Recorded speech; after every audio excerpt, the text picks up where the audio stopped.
오늘 설교 제목이 꿈이 있는 공동체 이렇게 되어 있는데요. 이 교회는 이 꿈꾸는 공동체여야 한다. 이런 요지의 말씀을 제가 준비를 하고 있었습니다. 그렇게 말씀을 준비하고 있는데 지난 주간에 하나님께서 저에게 그 두 인물을 보여주셨습니다. 그 두 인물 중에 한 분이 누구냐 하니까 지금 현재 카이스트 산업디자인학과 교수입니다. 이 배상민 교수라는 분이 그 중에 한 분인데요.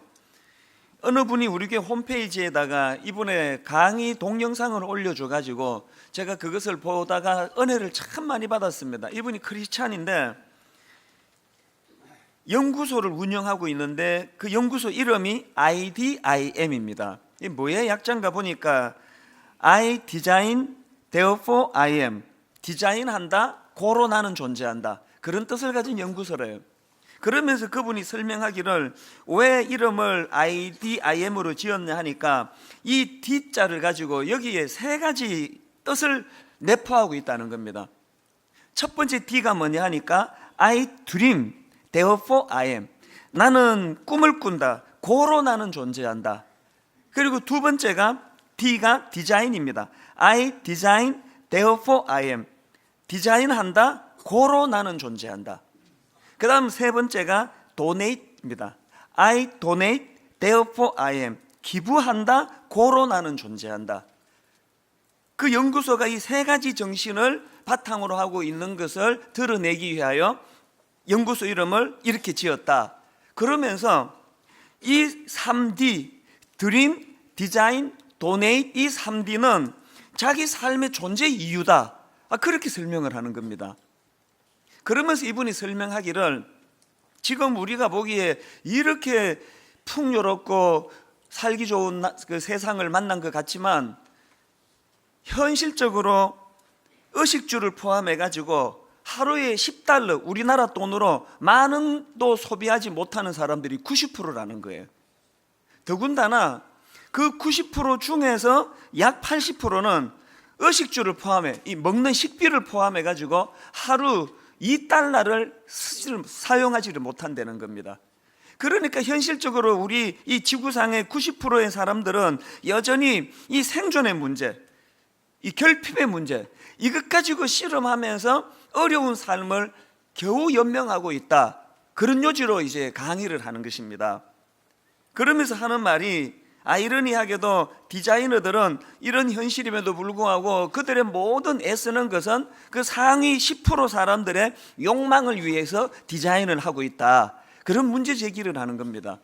뭐 어디 디자이너 뿐이겠습니까? 세상 구조가 지금 다 그렇게 지금 흘러가는 거 아닙니까?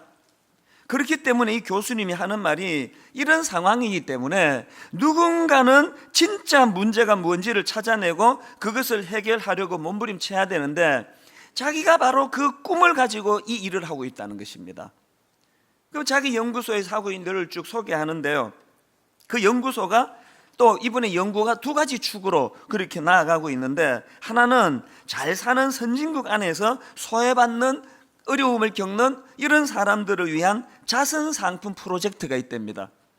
여기서 생기는 모든 수익금은 불우한 어린이들의 장학금으로 기부하고 있다. 그런 이야기를 하고요.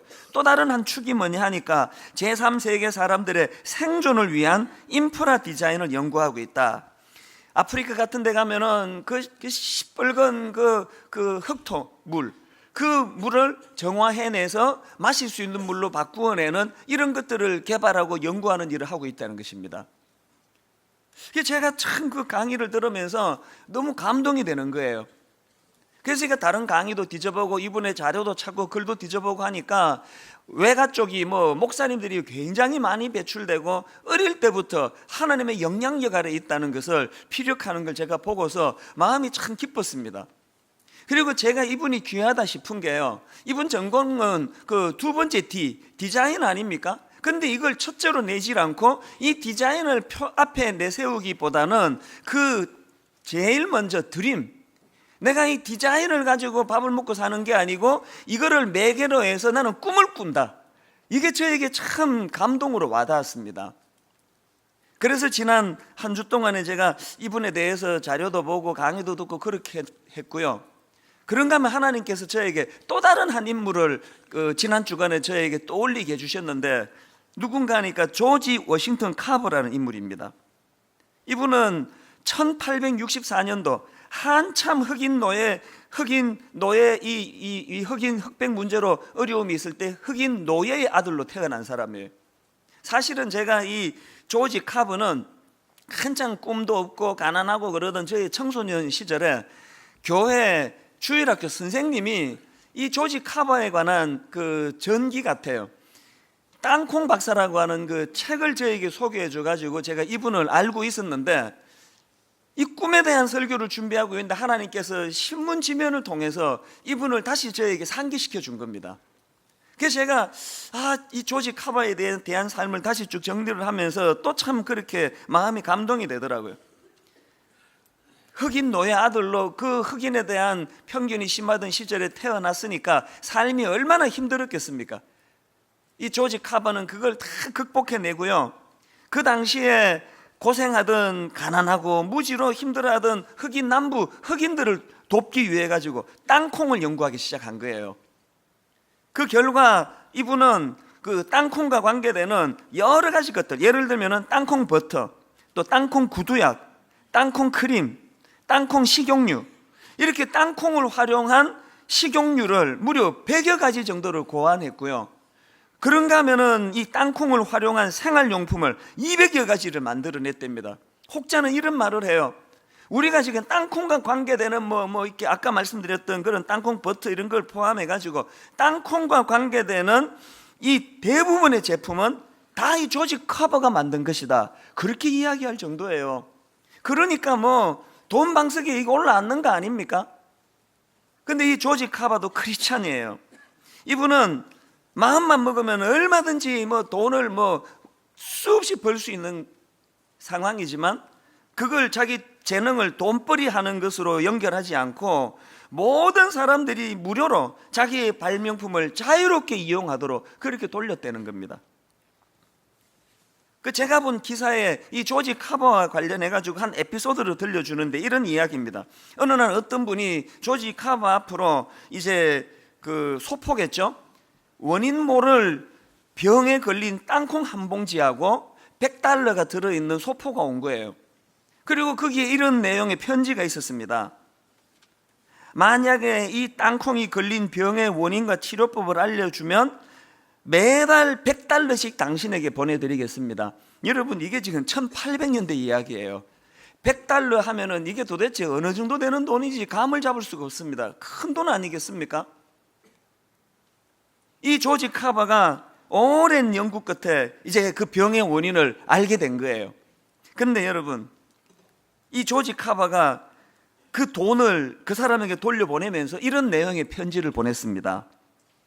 하나님께서는 당신의 땅에 인간들이 땅콩을 키우는 것에 대해 아무런 보답도 바라지 않으셨는데, 그런데 병의 원인을 알아냈다고 제가 어떻게 대가를 바라겠습니까?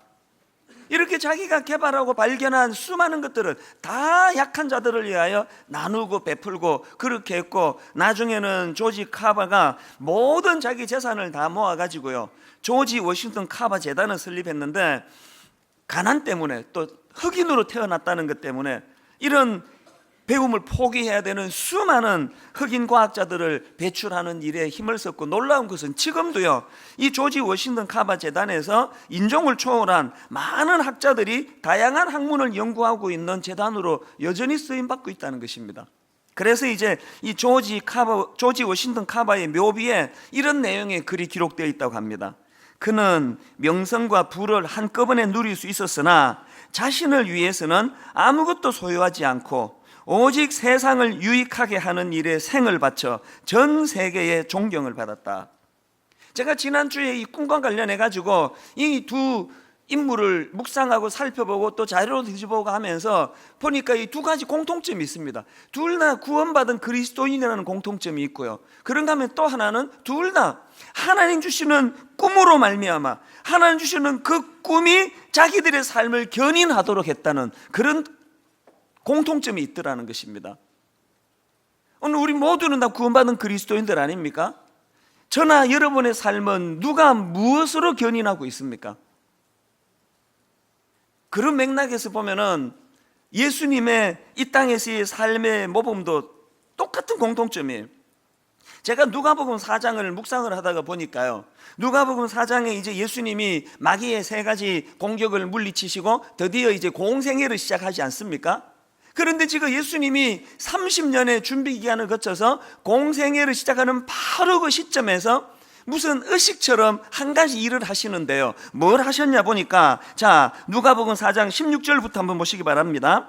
예수께서 그 자라나신 곳 나사렛에 이르사 안식일에 늘 하시던 대로 회당에 들어가사 성경을 읽으려고 서심해 선지자 이사야의 글을 드리거늘 책을 펴서 이렇게 기록된 데를 찾으시니, 예수님이 어느 부분을 찾으시는가 하니까 그 다음 18절입니다.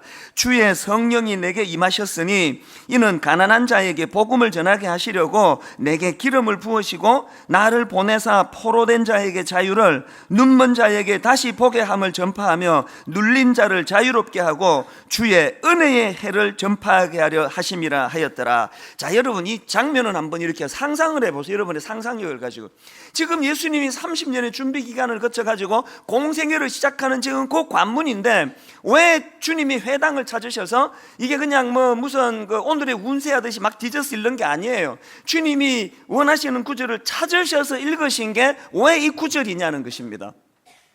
제가 이 장면을 상상을 하니까요, 마치 예수님께서 공적인 사역에 뛰어드시기 전에 먼저 이 꼭 무슨 자기 사명선언문 같아요. 내가 오늘 이 땅에 와서 수많은 사람들을 돌보고 섬기는 일을 행하고 궁극적으로 내가 십자가의 자리로 나아가는 이 모든 행위 이면에는 이사야서에서 예고되어진 가난한 자들, 병든 자들, 영혼이 죽은 자들, 영적으로 소망을 잃어버린, 구원받지 못하는, 멸망당하는 수많은 자들을 향하여 그들에게 손을 내밀어 그들을 건지는 이 일을 위하여 내가 이 땅에 왔노라 하는 자기 선언을 하고 계시다는 거예요. 저는 오늘 여러분에게 또 저 자신에게 심각하게 묻습니다. 우리 모두에게 이런 자기 선언문이 있습니까? 이제 사업하시는 분, 돈 버는 것이 목적이 되어서 사시는 것 때문에 오늘 변질이 나오는 거 아닙니까? 돈을 많이 벌어야 되겠다고 하는 그 행위 이전에 주님이 누가복음 4장에서 보여주시는 모범처럼 여러분의 사명선언문이 있습니까? 하나님 물질을 내게 많이 주시면 이걸 가지고 내가 이런 꿈을 이루어 드리기 위하여 하나님 이 일을 내가 준비하고 있습니다. 있습니까? 목회라는 게 그냥 뭐 막 되는 대로 하는 게 목회입니까? 그냥 막 사람만 끌어모으기만 하면은 그게 성공적인 목회입니까? 왜 내가 목회를 해야 되는지, 내게는 무슨 사명선언이 있는지. 그래서 저는 한 번씩 후배 목회자들에게 쓴소리 할 때 그런 얘기를 해요. 꿈이 없으면, 목회에 대한 뚜렷한 사명선언문을 작성할 수 없으면 목회하지 마라. 개척하면 안 된다. 누구 고생시키려고 왜 그런 일을 하느냐고. 목회를 하는 게 중요한 게 아니고 왜 내가 이 일을 해야만 하는지, 이것에 대한 뚜렷한 자기 선언이 없으면 하나님의 사람이라 말하기가 어렵습니다. 오늘 이 땅에 수많은 의사분들, 수많은 변호사, 법을 다루는 분, 이 땅에 수많은 학교 선생님들, 그렇게 똑똑하고 많이 배우고 준비 많이 해서 그 자리에 들어가기까지 애를 쓰셨는데, 여러분 오늘 우리들 삶 속에 내게는 이 사명선언문이 있는가? 나는 왜 교사가 되려고 이렇게 애를 썼는가? 나는 왜 의사가 되어야만 하는가? 나는 왜 지금 이 동네에 구멍가게를 열어가지고 여기서 지금 물건을 팔고 있는가? 찾아오는 저 손님 주머니에 돈 빼내야 되겠다는 그 목적 말고는 다른 목표가 하나도 없는 그런 분들이라면 오늘 이 말씀을 통해서 자기를 깊이 돌아보고 왜 내가 이렇게 행복하지 않은지를 점검하는 시간이 필요하다는 겁니다. 이거와 똑같은 맥락에서 지금 사도행전 2장을 지금 계속 살펴보고 있지 않습니까? 지난주 말씀드렸듯이 사도행전 2장에 보면은 지상교회가 태동하기 바로 직전에 성령님의 강한 임재와 또 주도하심이 나타남을 거기 기록했다고 말씀드렸는데요, 그 다음에 보면은요, 그 과정에서 하나님께서는 이 베드로의 입술을 통하여 구약의 선지자 요엘의 말씀을 거기 기록하게 하신다는 것입니다. 사도행전 2장 16절 17절을 한번 한 목소리로 같이 읽어보시겠습니다. 이는 곧 선지자 요엘을 통하여 말씀하신 것이니 일러서되 하나님이 말씀하시기를 말세에 내가 내 영을 모든 육체에 부어주리니 너희의 자녀들은 예언할 것이요 너희의 젊은이들은 환상을 보고 너희의 늙은이들은 꿈을 꾸리라. 이것도 꿈 이야기 아닙니까? 지금 예수님이 공생애를 시작하시기 바로 그 문전에서 당신의 꿈, 당신의 사명 선언을 고백하는 과정을 거치셨다면 사도행전 2장에서도 똑같은 과정이에요. 성령의 강한 역사가 있고 그 과정에서 하나님은 베드로의 입술을 통하여서 요엘 선지자가 선포했던 꿈 이야기를 거기 피력하는 거예요. 뭘 의미할까요? 교회의 첫 출발도 하나님 주시는 꿈으로 시작이 돼야 되고 교회의 모든 과정도 하나님 주시는 꿈을 이루어내는 이것들이 교회 안에 스며들어야 된다는 거예요. 그러니까 제가 지난 2주 동안 말씀드렸던 두 기둥, 회복해야 되는 두 기둥이 뭡니까? 사랑을 회복해야 돼요.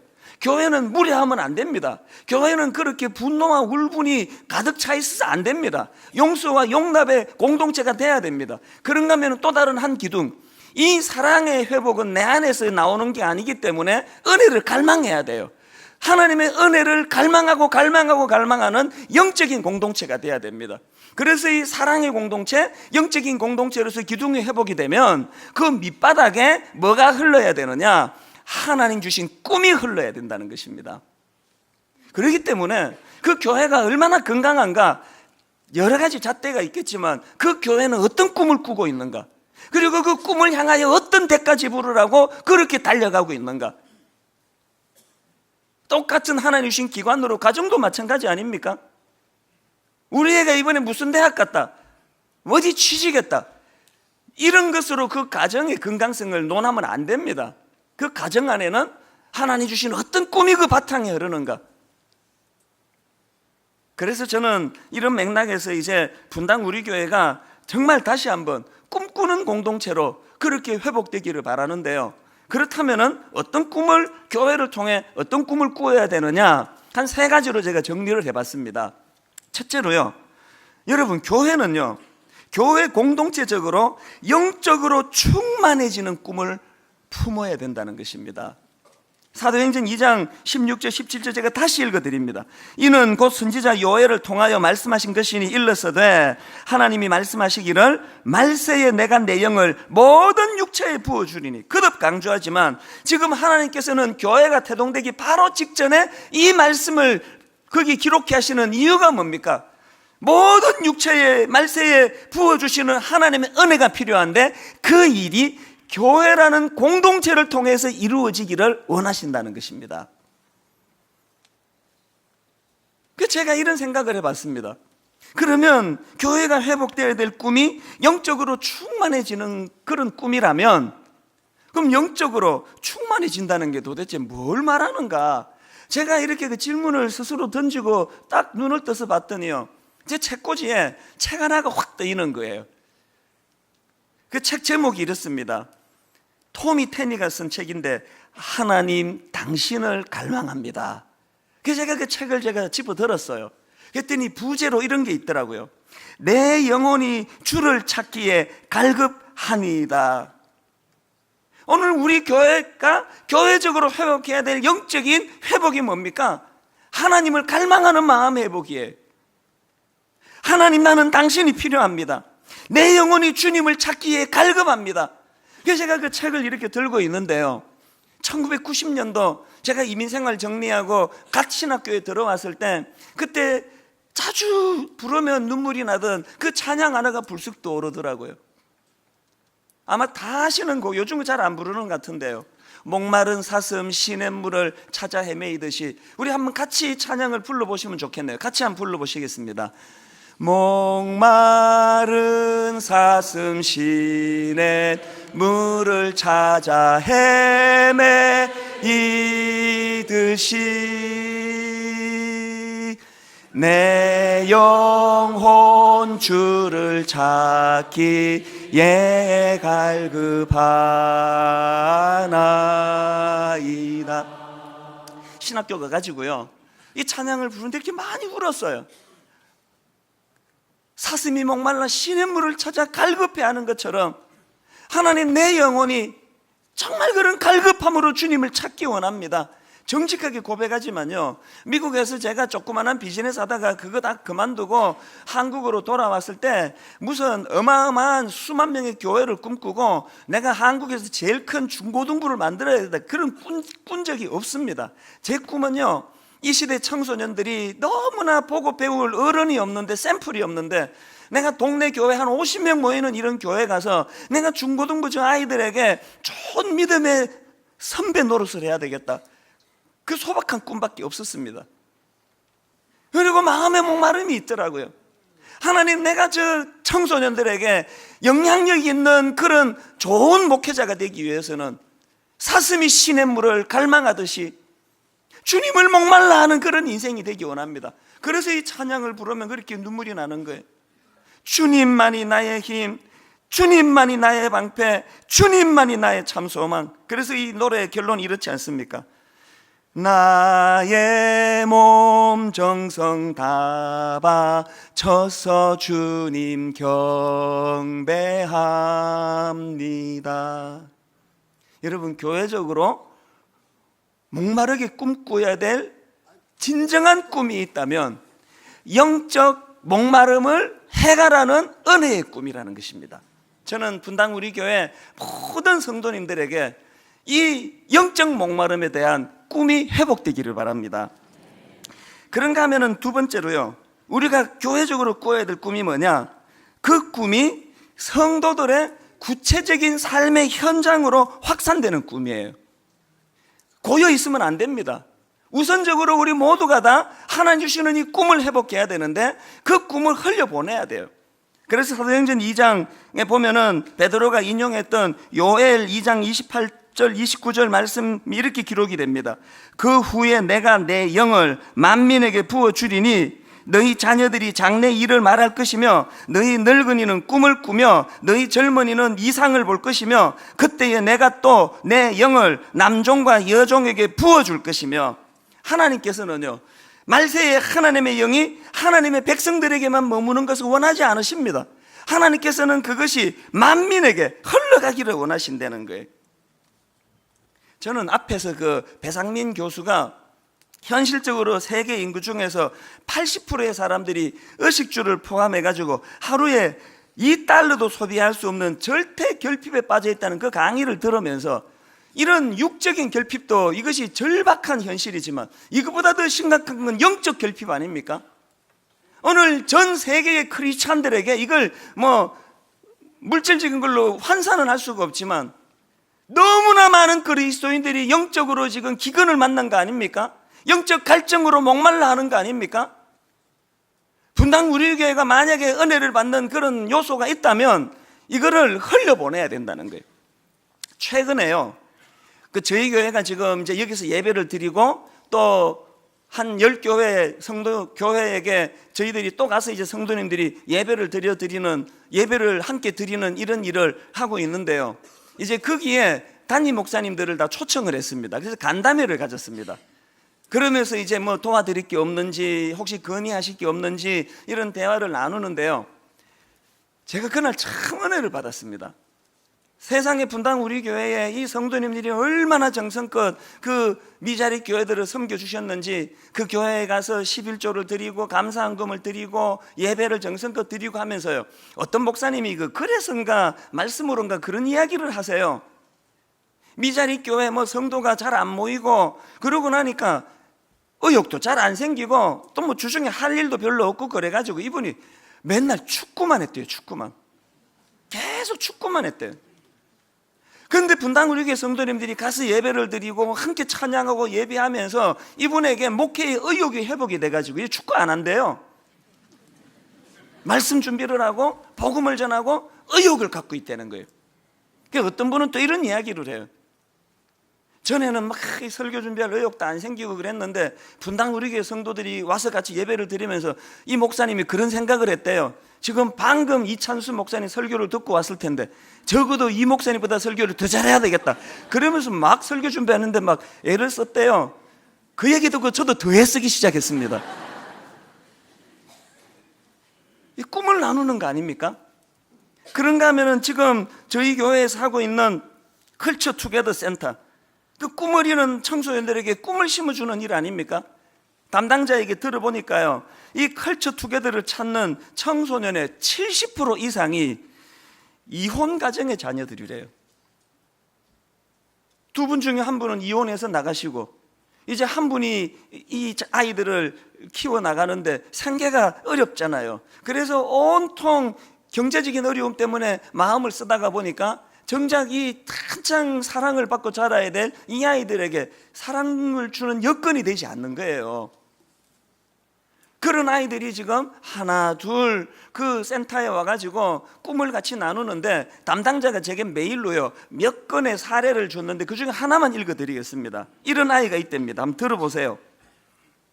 아버지가 정신질환으로 부모님의 이혼 과정을 지켜보며 힘들어하고 심지어 자살을 생각하기도 했던 여중생이 컬처 투게더와 인연을 맺게 되었습니다. 삶을 포기하려 했던 생각의 방향을 바꾸게 된 계기는 뮤지컬 배우라는 꿈이 있기 때문이었습니다. 그러나 경제적 어려움과 부모님의 무관심으로 꿈에 접근조차 할 수 없었습니다. 그러던 중 분당 우리 교회의 컬처 투게더 센터의 홍보글을 보고 찾아오게 되어 컬처 투게더에서 다양한 문화를 경험하고 자원봉사자 선생님들과 함께 기타 연주와 여러 친구들과 함께 준비한 공연에서 노래도 부르며 뮤지컬이란 꿈에 한 발 한 발 나아가고 있습니다. 이런 사례들을 여러 건 제게 보내왔습니다. 이 교회가 할 일 아닙니까?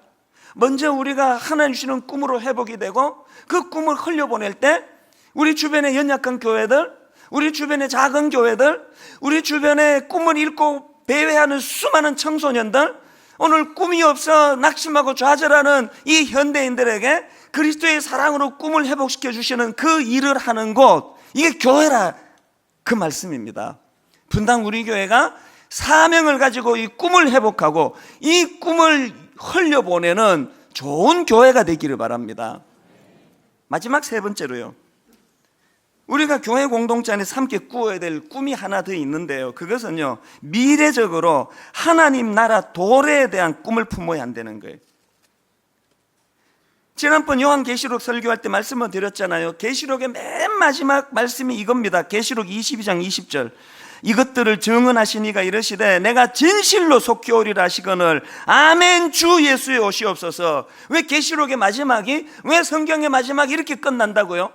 주님은 우리가 이 땅을 살면서 주님이 오심에 대한 꿈, 주님이 오심에 대한 갈망하는 마음, 이것을 가지고 살아가라는 뜻이에요. 그래서 여러분, 교회가요 앞에 두 가지 현실적인 꿈만 잘 구현한다 하더라도 세 번째, 오실 주님에 대한 미래의 꿈이 없다면 그 교회는 병든 교회입니다. 최근에요 제가 참 아끼고 사랑하는 후배 목사님이, 그 아내가 자꾸 시름시름 아프고 암으로 그렇게 오래 투병을 하다가 최근에 그 사모님이 하나님 나라로 부름을 소천했습니다. 장례식을 치러야 되는데요, 제가 이제 발인 예배 인도를 맡았는데 무슨 설교를 하겠습니까? 거기서 지금 막내는 6학년에서 갓 중학교 지금 들어가는 그런 어린애고요, 얼망졸망한 사춘기 애들이 셋이나 있는 애, 가장 엄마의 손길이 지금 필요한 그런 상황인데 그 엄마가 먼저 하나님 나라로 가버렸으니까 이걸 제가 뭘 어떻게 설명해야 되겠냐고요. 공교롭게 그 발인 예배가 또 월요일 새벽이었어요. 주일날 오후까지 하고 막 몸이 너무너무 피곤한데요, 그래서 이제 일찍 자야 되겠다, 잠자리에 누워가지고 새벽에 일찍 일어나서 이제 준비해야 되겠다 그러고 잠자리에 들어갔는데 이 잠이 깊게 들질 않는 거예요.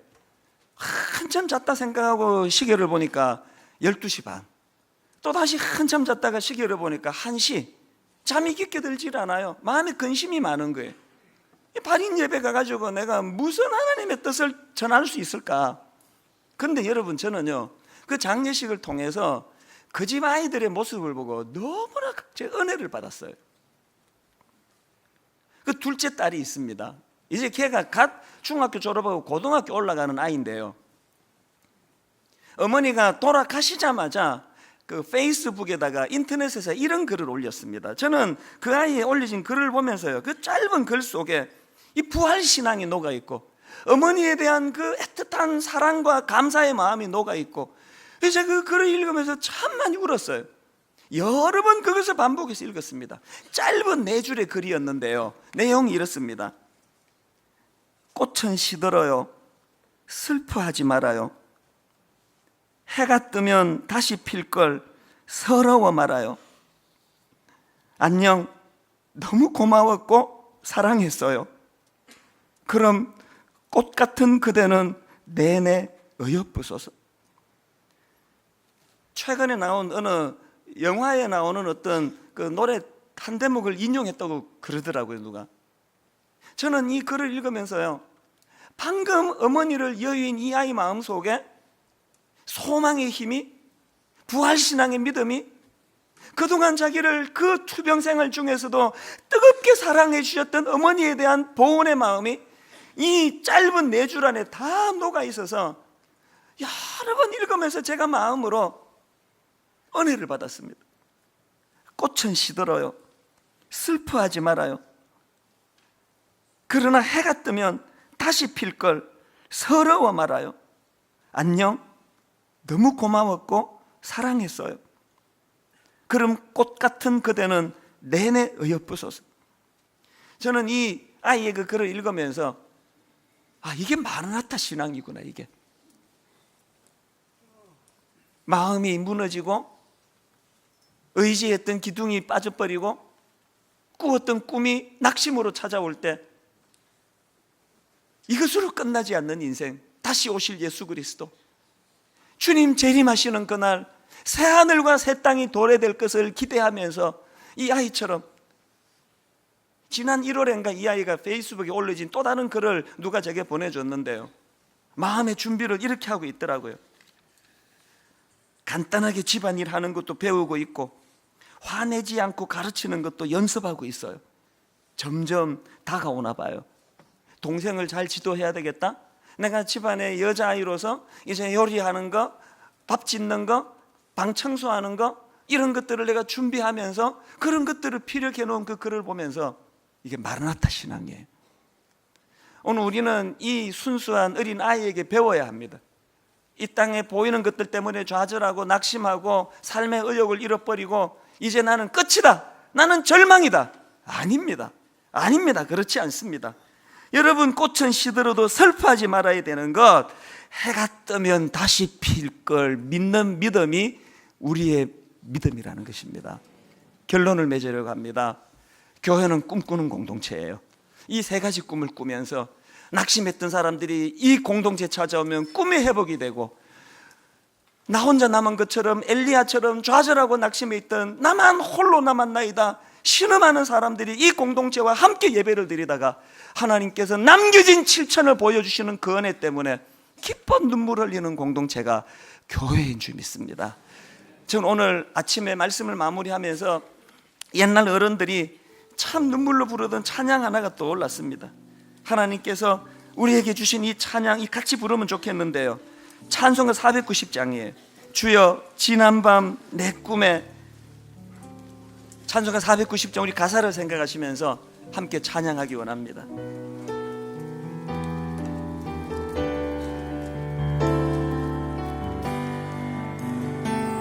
주여 지난밤 내 꿈에 보였으니 그 꿈 이루어 주옵소서. 밤과 아침에 계시로 보여주사 항상 은혜를 주옵소서.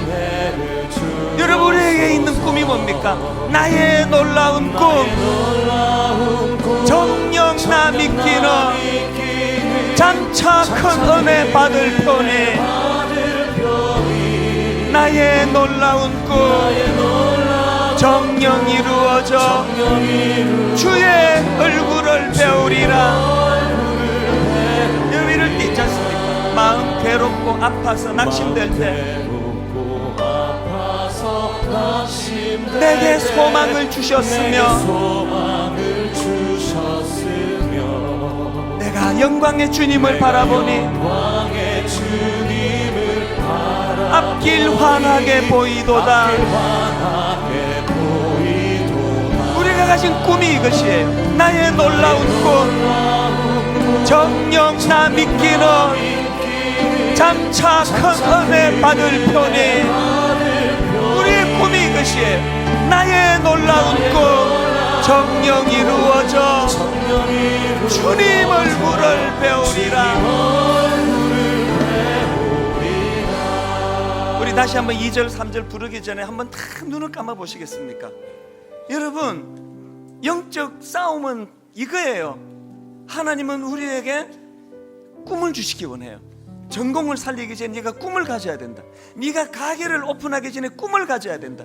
네가 교사로, 의사로, 박사로 삶의 연장에서 어느 분야에 쓰임받기 이전에 꿈을 가져야 된다. 주님의 공생애를 시작하기 전에 주님이 당신의 자기 선언문처럼, 사명 선언문처럼 꿈을 피력하신 것처럼 네가 꿈을 가져야 된다. 사단은 그 꿈을 빼앗아 버리는 거예요. 네가 시키 무슨 꿈이야? 너는 끝났어. 넌 그냥 그렇게 살다 가는 거야. 하나님, 내게 꿈이 사라지지 않았습니까? 그 어린 고등학교 1학년 나이 기둥 같은 어머니 먼저 보내드리고 무너지지 않으려고 안간힘을 쓰면서 그가 내세운 건 하나님 꿈이에요. 지금은 비록 어머니가 시들어진 꽃처럼 사라져갔지만 아침이 되면 다시 피어날 것입니다. 부활신앙이에요. 우리 2절 찬양, 3절 찬양 부를 때 하나님, 저에게도 이 믿음이 회복되기를 원합니다. 이 꿈이 회복되고 이 꿈을 회복시켜주는 교회 되기를 원합니다. 이렇게 찬양합니다. 마음 괴롭고 아파서 낙심될 때 내게 소망을 주셨으며 내가 영광의 주님을 바라보니 앞길 환하게 보이도다. 여러분, 꿈으로 이렇게 찬양합니다. 나의 놀라운 꿈 정녕 나 믿기는 장차 큰 은혜 받을 편이. 나의 놀라운 꿈 정녕 이루어져 우리의 마지막이 꿈 주님 얼굴을 배우리라. 세상 풍조는 나날이 변하여도 나는 내 믿음 지키리니. 인생 살다가 죽음이 꿈 같으나 여러분이 허무한 세상 가운데 오직 내 꿈은 참되리라. 나의 놀라운 꿈 정녕 나 믿기는 장차 큰 은혜 받을 편이. 나의 놀라운 꿈 정녕 이루어져 주님 얼굴을 배우리라. 오늘 말씀 생각하며 하나님 앞에 합심해서 기도합니다. 통성으로 같이 기도하시겠습니다.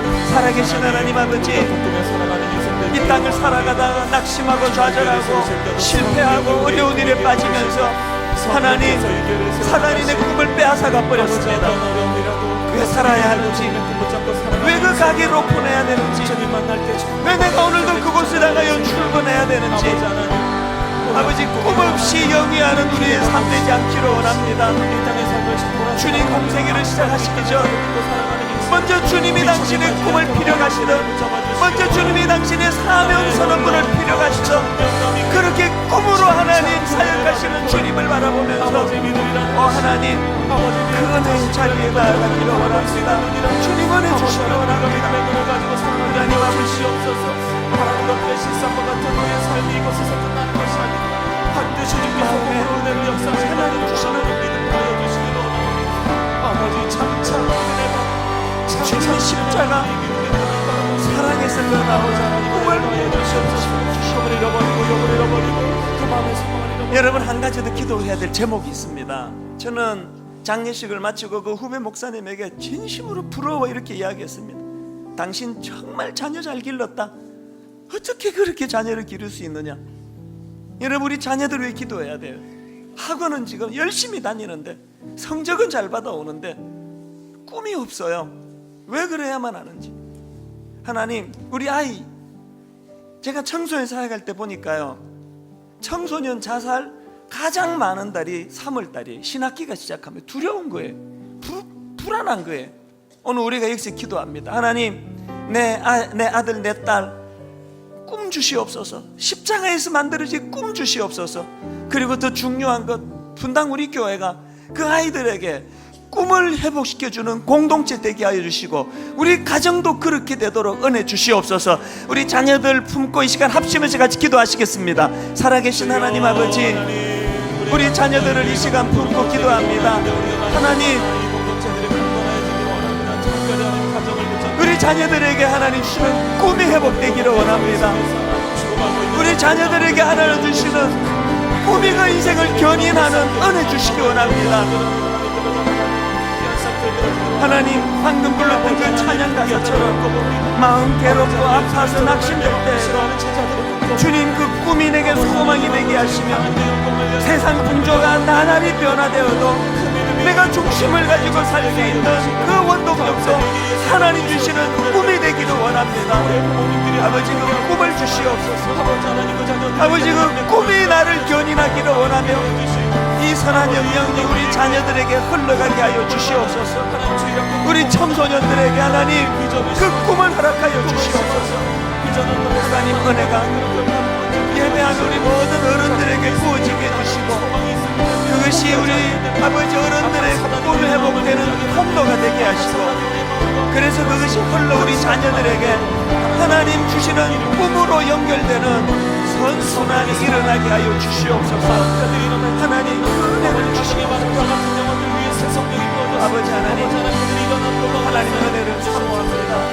아버지, 그 은혜를 주시옵소서. 아버지, 그 은혜를 허락하여 주시고 다시 그 공동체가 일어나는 역사를 보여주시옵소서. 여러분이 수임하고 인생될 수 있도록 주님의 은혜를 받아달라고.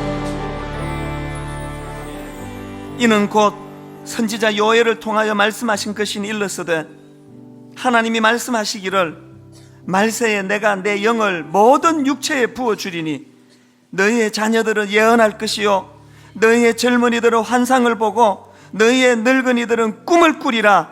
하나님, 어린 젖먹이 아기로부터 아버지 연세가 드신 어르신에 이르기까지 교회를 통하여 잃어버린 꿈이 회복이 되고 주님 주신 그 꿈이 나를 살려내는 그 꿈이 내 인생을 견인하는 은혜의 공동체 되게 하여 주시옵소서.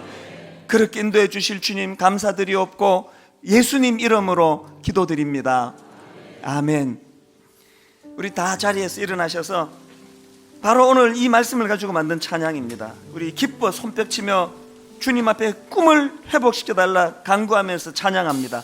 마지막 날에 내가 나의 영으로 모든 백성에게 부어주리라. 마지막 날에 내가 나의 영으로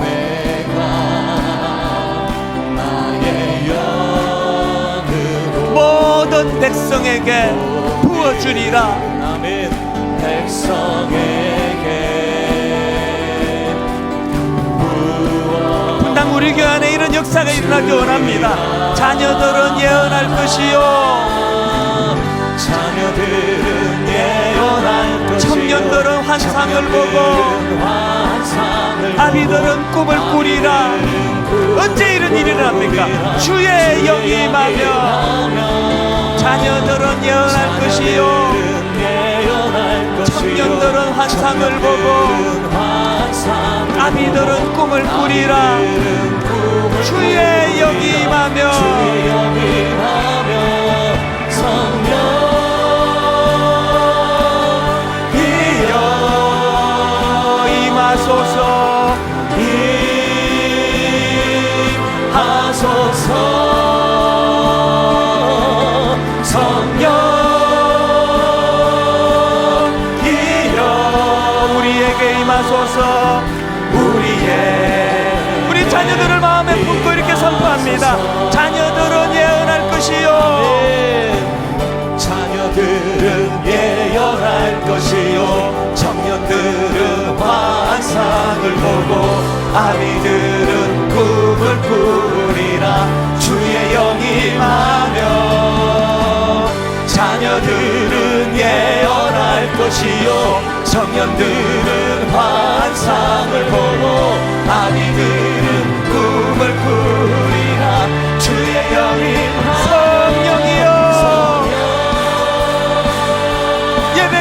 임하소서.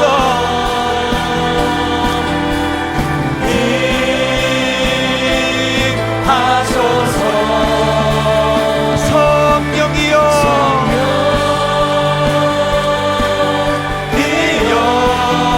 우리에게 임하소서. 오늘 주신 말씀 그대로 구현되기를 갈망한 우리 마지막으로 한 번 더 선포합니다.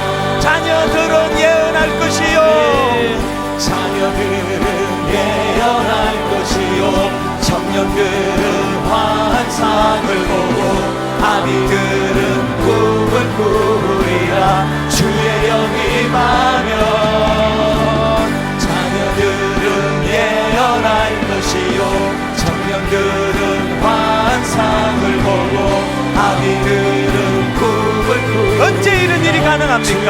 주의 영이 임하면 성령이여 임하소서.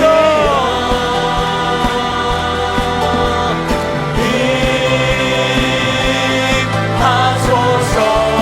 성령이여 성령이여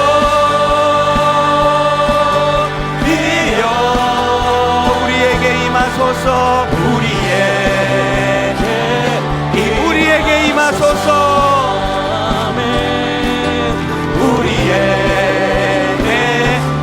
우리에게 임하소서. 우리에게 임하소서.